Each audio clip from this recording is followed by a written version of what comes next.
माहोटा house से जो तो असांजी ॻाल्हि ॿोलाए नाज़रीन तव्हांखे ॿुधाईंदो आहियां त पाकिस्तान पीपुल्स पार्टी जा तमामु जो पुराना जेके से अॻुवान ऐं ॿुधाईंदो आहे त शहीद मोहतरमा बेनज़ीर भुट्टो शहीद ज़ुल्फ़िकार अली भुट्टे जे काफ़िले में हमेशह हक़ सच जे अलम खे झंडे खे खणंदे पाकिस्तान जे पीपुल्स पार्टी जे टिरंगी झंडे जे हेठि हमेशह निभाईंदड़ मरहूम गुलाम अल्लाह मावट साहब हमेशह पाकिस्तान पीपुल्स पार्टी जे प्लेटफॉर्म ते तमामु मिसकिन ग़रीब ऐं हॾरोकी ग़रीब माण्हुनि जी तमामु मदद कई। हिन वक़्तु माहोटा हाउस ते असां मौजूदु आहियूं विलेज माहोटा में। कोशिशि कंदासीं नाज़रीन उनजी जेका ज़िंदगी जे मुताबिक़ जेका ॻाल्हि ॿोल आहे उनजा फर्ज़ंद आहिनि। एडवोकेट शफ़ीक अहमद माहोट साहब सां गॾु आहे। लाड़काने ज़िले जी तमामु सियासी समाज जी अहम शख़्सियत आहिनि। अॼु कोशिशि कंदासीं जेका उनजी ॻाल्हि ॿोल आहे उहा ॻाल्हि ॿोल असां ज़रूरु शेयर कंदासीं। ऐं अवां जो मेज़बान आहे डॉक्टर अब्दुल हफीज़ बलोच। सही अस्सलाम वालेकुम। वालेकुम सलाम सही। शफ़ीक साहब ख़ुश आहियो? तबीअत ठीकु आहे? अल्हम्दुलिल्लाह अल्लाह जा करम शुक्र आहे मालिक जो बिल्कुलु खैरियत से। शफ़ीक साहब तव्हांखे सिंध मुंहिंजी मां न्यूज़ टीवी में मां भली कार चवां थो। वॾी महिरबानी साईं, वॾी लख थोरा तव्हांजा।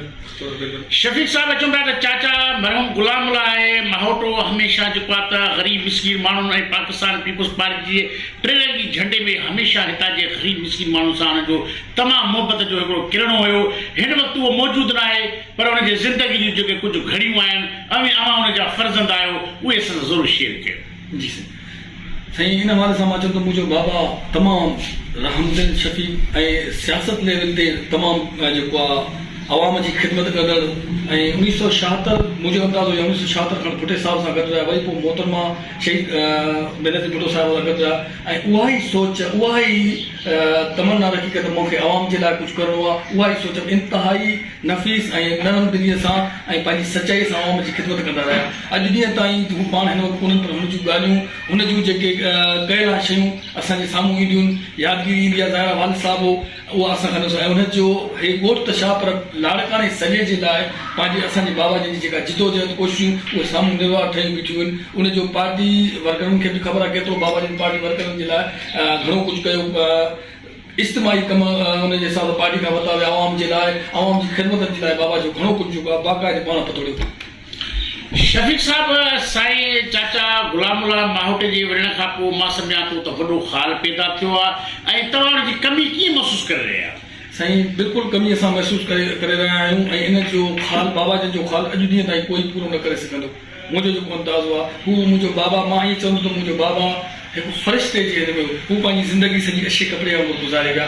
काई बि मां सम्झां थो त असां काई बि शइ घुरंदासीं या का शइ तलब थींदी पंहिंजे वाल सां उहा जल्दी पूरी कंदा। हिकु नफ़ीस ऐं बाक़ाइदे पीउ जो किरदारु निभाइण में बाबा जन काई कमी जेको आहे असां न कई आहे ऐं पार्टी लेवल ते बि बाक़ाइदे सचा सदाकत ऐं हर हुन सां पंहिंजे पार्टी वर्कर सां माना हथ में ॾेई कुलो में ॾेई करे बीहंदा। काई बि ॻाल्हि हूंदी बाबा हिन ॻोठ जे लाइ बिल्कुलु त बाबा जन एतिरो कयो पंहिंजी बाक़ाइदे क़ुर्बानी बाबा जन जूं हिन वक़्तु बि मौजूदु आहिनि। शहीद मोहतरमा बेनज़ीर भुट्टो जॾहिं बि ईंदी हुई त बाबा जन सां लाड़काने थिया पर ॻोठ में, त हिन वक़्तु असांजे ॻोठ में ॿ दफ़ा मोहतरमा शहीद जेको आहे बेनज़ीर भुट्टो साहिबु आई बाबा जन जे दौर में।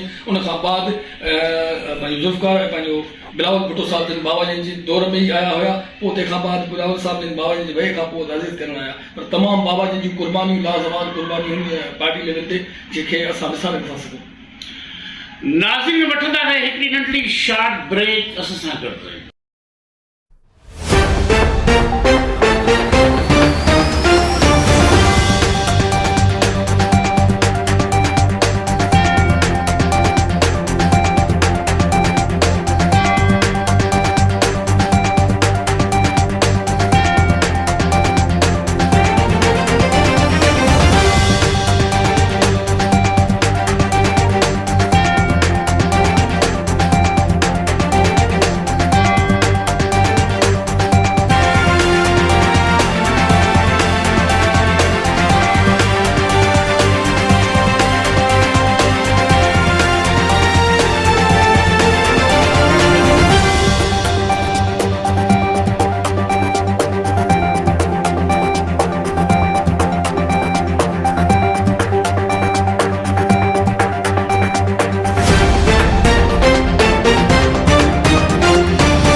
वेलकम बैक नाज़रीन। प्रोग्राम अॼु शख़्सियत में असांजा महिमान आहिनि एडवोकेट शफ़ीक अहमद माहोटो साहब साहब जेके हिन वक़्तु असां माहोटा हाउस जेको आहे विलेज माहोटा में मौजूदु आहियूं।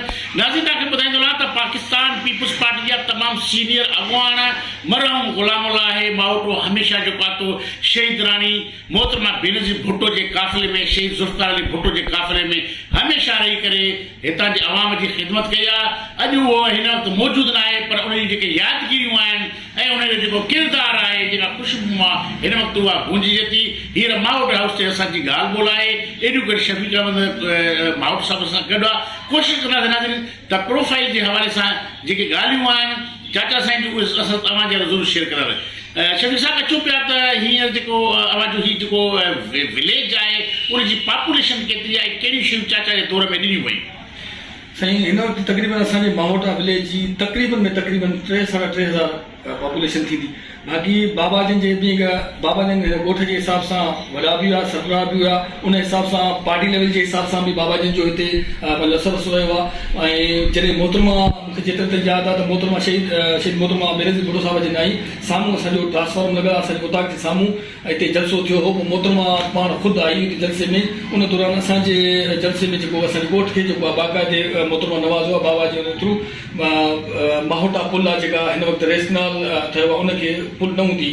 उन दौरान पोइ असांजा जेके हारी मज़दूर कुर्मी ओॾे परे बनी पासे में वेंदा हुआ त उनखे तकलीफ़ थींदी, उनखे पाणी मां गुज़र सफ़र थींदो हो।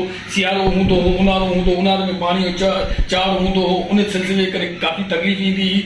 सियारे में जे पाणी जी लात हूंदो त थधो हूंदो पाणी, ॿियो मौसम जे हिसाब सां लही कोन सघंदो। उन जे लाइ असां मोहतरमा खे बाबा जन जेको अर्ज़ु कयो त साईं मोहतरमा असांखे इहा पुल जेको आहे उहो अर्ज़ खां पोइ ठीकु मूंखे जेतिरे ताईं यादि आहे हफ़्ते जे अंदरि बाक़ाइदे सामान उते लहणु शुरू थी वियो, बाक़ाइदे उते मटेरियल लहणु शुरू थी वियो। विदिन मां सम्झा थो 15 या 20 या महीने जे अंदरि इहा पुल तयारु थी असांखे मिली। उन खां अलावा 1992 या 93 में मोहतरमा जे उन हिसाब सां बाबा जन खे गैस जी फैसिलिटी हिते सुई गैस जी फैसिलिटी मिली। पहिरियां जीअं काठियुनि ते ॿार ॾिठो, उहा बि बाबा जन हिते जेको आहे असांखे फैसिलिटी ॾियाराई त बाबा हिते सुई गैस लॻी वियो। तंहिंखां अलावा हायर सेकेंडरी स्कूल असांखे उनजे बाबा जन थ्रू मिलियो असांखे। ऐं इन खां अलावा असांखे ॿियो बि हायर सेकेंडरी स्कूल जेको आहे बॉइज़ अलॻि मिलियो, गर्ल्स जो अलॻि मिलियो, प्राइमरी स्कूल असांखे उहो थी मिलियो। उन खां अलावा असांखे रोड रस्ता हिते पका थी मिलिया। ऐं उन खां अलावा असांखे जानवरनि जी अस्पताल उहा असांखे बाबा जन जी हुन में असांखे कस्टडी में मिली वई। ऐं घणा अंदरि जेके घिटियूं वग़ैरह आहिनि हिन वक़्तु तव्हां माहोटा ॻोठ में घुमी बि सघंदव, तव्हांखे रोड रस्ता पका नज़र ईंदा, कचा नज़र ईंदा। माना बाक़ाइदे डेवलप कयो हुयो हिन ॻोठ खे बाबा जन, सुठे नमूने पंहिंजे दौर में डेवलप कयो आहे बाबा जन ॻोठ खे। शफ़ीक साहब आख़िर में अवां माहोटा विलेज जे आवाम जे लाइ, पंहिंजे दोस्तनि जे लाइ, पंहिंजे पाड़ेसरनि जे लाइ सिंध मुंज मां न्यूज़ टीवी जे प्लेटफॉर्म तो छो त कल्चर डे बि मथां अचे थो, 4 डिसंबर कल्चर डे बि आहे, सिंधी मीडिया जे हवाले सां मां शेयर कंदो हलां त सिंध हमेशह बुज़ुर्गनि वलियनि ऐं सूफ़ियुनि जी धरती आहे, कलमकारनि जी धरती आहे। कल्चर डे जे हवाले सां पंहिंजे सिंधी क़ौम खे, पाकिस्तान पीपुल्स पार्टी खे, जियालनि खे ऐं पंहिंजे दोस्तनि जे लाइ मैसेज जेको आहे मैसेज डिलीवर कयो। मां मैसेज इहो ॾींदुसि त सचाई ईमानदारी सां हलो, पोइ भली खणी तव्हां पोइते रहिजी वञो।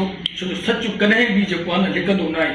सच उहो आहे जो असांखे पंहिंजे बाबा जन इहो सेखारियो, बाबा कंहिं बि सूरत में कंहिं बि हालत में सच सां बीह रहो, डट के रहो। उनजो जेको मिसाल तव्हांजे साम्हूं आहे। अॼु बि अल्हम्दुलिल्लाह पाण असांजो वालिद साहिबु कोन्हे, पर उनजो किरदारु ज़िंदा आहे। ऐं हमेशह हज़रत अली साईं जो कौल आहे त जंहिं क़ौम सां रहो त उन क़ौम सां सचा थी करे रहो। उनजो किरदारु जेको जेकर तव्हां हलिया वेंदो त तव्हांजो किरदारु तव्हां सां ॻाल्हाईंदो, उनजो तव्हांजो किरदारु उन सां ॻाल्हाईंदो। अॼु उनजो किरदारु असांजे वालिद साहिब जो किरदारु झर झर मशहूरु आहे, जिते किथे मशहूरु आहे। वकालत में अचो, सियासत में अचो, ॻोठ में अचो, पर मां ईअं चवंदुमि त जेकर पूरी डिस्ट्रिक्ट लाड़काने खे सॼे तव्हांखे लाड़काने खे ॾिसो त मुंहिंजे वालिद साहिब बाबा जो नालो निर्वाह बीठो आहे। हुन पंहिंजी सचाईअ सां, पंहिंजे ॻोठ सां, पंहिंजे सिंध सां, पंहिंजे तालके सॼे लाड़काने सां, पंहिंजी पार्टी सां सचाई कई आहे। ऐं सचाई कंदे कंदे पंहिंजो आख़िरी जेको आहे हे जहान छॾे विया। पर अल्हम्दुलिल्लाह पाण हिन वक़्तु मौजूदु आहे, हुनजो किरदारु बाबा जन जो निर्वाह थी बीठो आहे। नाज़रीन प्रोग्राम अॼु शख़्सियत में असांजा महिमान हुया एडवोकेट शफ़ीक अहमद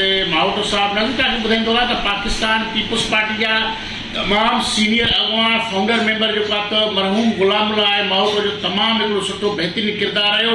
तमामु फ़क़ीरी तबियत जा मालिक हुया। हुननि हमेशह पाकिस्तान पीपुल्स पार्टी जे टिरनि जी झंडे में, शहीदनि जे झंडे में रही करे माहोटा यूनियन काउंसिल जे ख़ासि करे लाड़काने जे अंदरि हुननि जो तमामु हिकिड़ो बहितरीनु ऐं सुठो किरदारु रहियो। उन ग़रीब मुस्लिम माण्हू सां हमदर्दी। नाज़रीन हिन वक़्तु असां माहोटो हाउस ते मौजूदु आहियूं।